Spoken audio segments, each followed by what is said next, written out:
से कहा कि राष्ट्र की धरोहर मानो, इसका संरक्षक बनकर व्यापार द्वारा इसे बढ़ाने और राष्ट्र हित में लगाते रहने का क्रम अपनाना। बनिया ने इसी वचन को भगवान का आदेश मानकर स्वीकार किया। दामाद सहित घर को भगवान विविध शुभ कर्म करने वालों से प्रसन्न हो जाते।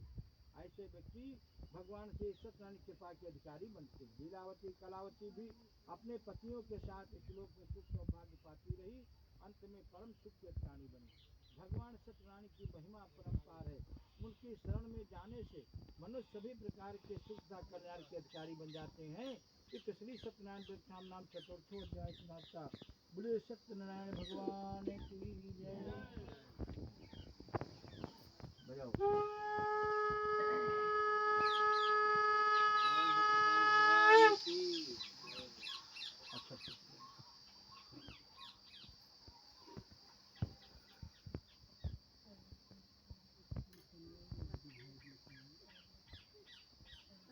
श्री सत्यनारायण व्रतधाम पंचमोध्याय। नाम का प्रजापालक राजा राज्य करता। उसे राजकाज में तो रुचि थी, किंतु सत्य धर्म की बात न समझने से दिशा में ध्यान नहीं देता। भगवान के कारण एक बार वो प्रजा की स्थिति की जानकारी करने के उद्देश्य से अपने नगर का निरीक्षण घूमने के लिए निकल पड़ा। उसने एक स्थान पर बड़ वृक्ष बरगद के पेड़ के नीचे ग्वाल बालों की कथा देखा। जैसे यहाँ कथा हो रही थी, वहाँ भी उस तरह की कथा हो रही थी। वो भगवान के भक्त थे। उस समय धनुष्ठान भगवान की पूजा में लगे थे। समाज में जो व्यक्ति बुद्धि बल सत्ता संपत्ति और विद्या से संपन्न हो, उनका कर्तव्य है कि अवसर मिलने पर सत्य धर्म की प्रतिष्ठा में आवश्यक सहयोग करना चाहिए।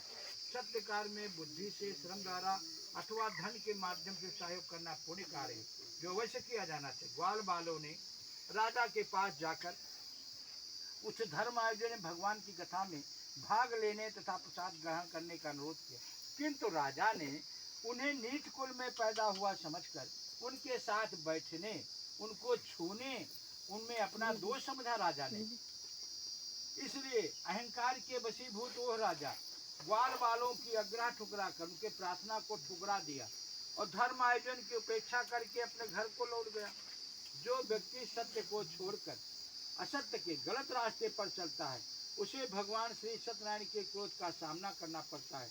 राजा के द्वारा सत्य कर्तव्यों की अवहेलना के कारण राज परिवार, राज कर्मचारी सब उसके विरोधी हो गए।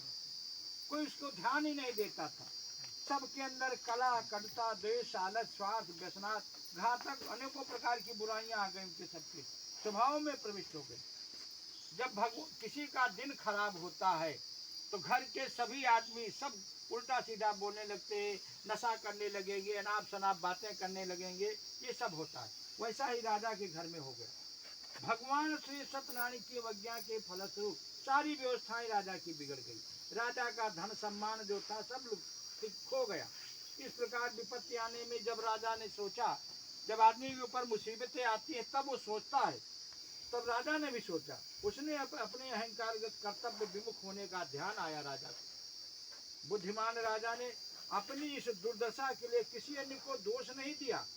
उसने स्वयं आत्मा में झांक कर देखा, और सबको अपनी आत्मा में झांक कर देखना चाहिए कि उसकी समझ में ये तथ्य आ गया कि उसके द्वारा सत्य धर्म की उपेक्षा होने से ये पतन हुआ है, ये परेशानियां हुई।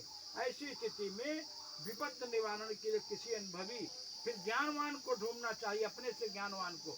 उसने सत्यवती से मार्गदर्शन करना उचित समझा। राजा को उन्हीं ग्वाल बालों की याद आई जिनको छोड़कर वो चला आया था। अपने द्वारा उनकी उपेक्षा किए जाने पश्चाताप करने राजा उनके पास स्वयं चला गया। राजा ने कहा, हे ग्वाल बालों, मैं सत्य धर्म से गिर जाने के कारण दुख में फंस गया हूँ। आप लोगों के पास मार्गदर्शन की आशा से आया हूँ। मेरी भूलों के कारण सब प्रकार से साधन है, संपन्न है, फिर भी मेरा परिवार नरक के समान बना हुआ है। राज व्यवस्था अस्त व्यस्त हो जाने से, प्रतिष्ठा नष्ट हो जाने के कारण मैं जीवित तो हूँ, लेकिन मरणासन का शिकार हूँ। आपके परिवार समान स्थिति में सुखी हैं, बराबर प्रगति कर रहे हैं। इस बात का मर्म, इस बात को समझने की मेरी इच्छा है, जिज्ञासा है। पिछली बार फिर राजा ने कहा, पिछली बार मुझसे अहंकार जो भूल हुई है उसका पर्याप्त दंड मैं पा चुका हूँ। अब उसको सुधार कर लेने की मेरी हार्दिक इच्छा है। उसमें से एक विवेकवान ने, बुद्धिमान ने राजा से कहा कि हे राजन, अपने ऊपर आने वाली विपत्तियों के प्रधान कारण अपने स्वयं के दोष होते हैं। आपने